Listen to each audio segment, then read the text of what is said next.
We are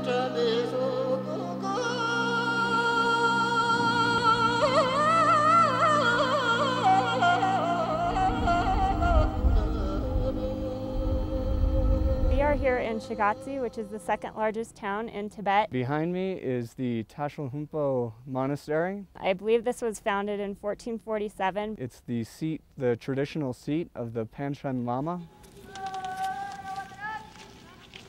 It was really great to finally get inside and go wandering around. There's just little tiny cobblestoned alleyways going all over the place, and definitely got the feeling that we'd only scratched the surface of what's in there. It's huge, and we saw a small portion of it. But I think, without any doubt, we saw the most spectacular sight that it has to offer. We went to one of the rooms, and I didn't even know what was inside as we were going in. And we pulled aside the curtain and I stepped inside, and it was kind of dark, and I'm looking at yak butter, and candles, and golden ornaments, and pictures and offerings.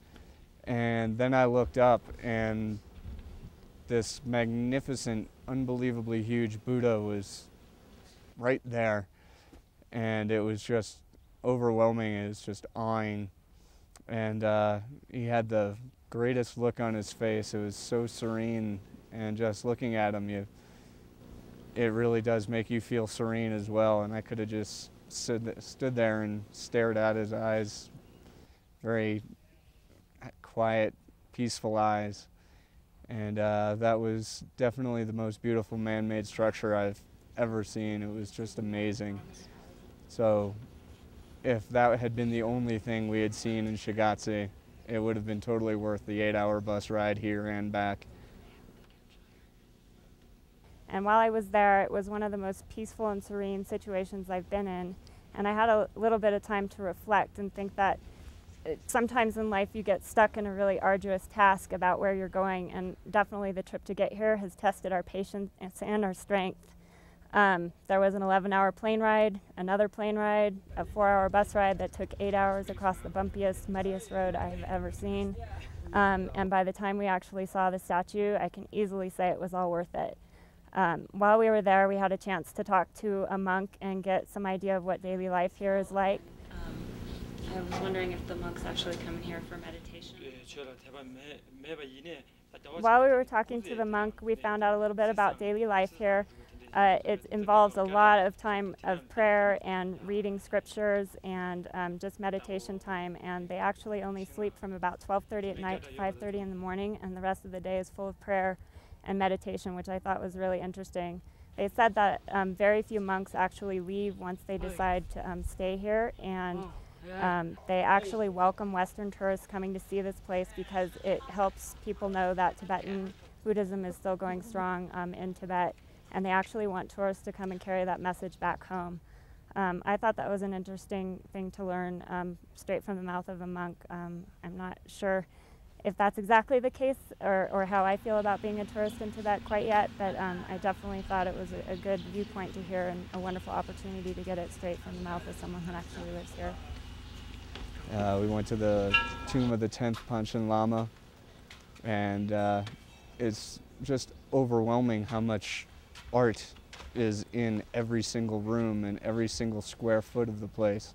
The tomb of the Panchen Lama had to be 5 stories tall, and every single bit of the wall all the way up is covered in intricate artwork. Just the planning that went into it is amazing to me. And then taking a close look at the artwork, it kind of gave me a headache just thinking about the amount of time and effort and skill that had to go into that, the patience, the unbelievable patience that the artist must have had to draw all that. Even on the outside of the buildings, it's just a beautiful, beautiful place. It's aesthetically just so nice. The color scheme and the way it's done, beautiful without being overdone.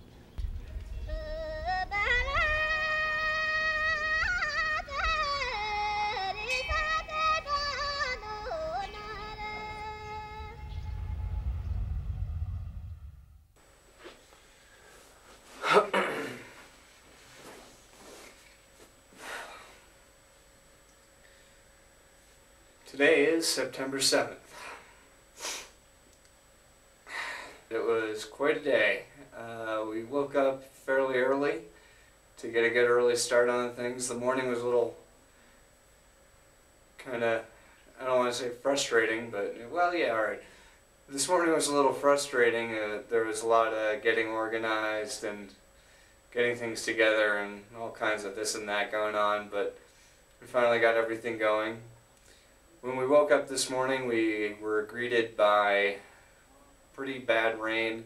The weather here is just crazy. It can start out in the morning at 20 or 30 degrees and raining and pouring, and by the end of the day it's just beautiful sunshine beating down on your head, and probably about 70 or 80 Fahrenheit, I don't really know, but it just swings so much. And, today's my dad's birthday back in the States, and I was able to use a phone card to give him a call and leave a message saying happy birthday, and that reminded me of one of the things that has been, I guess, interesting me here in Shigatse, which is that the cell phone coverage is amazing here.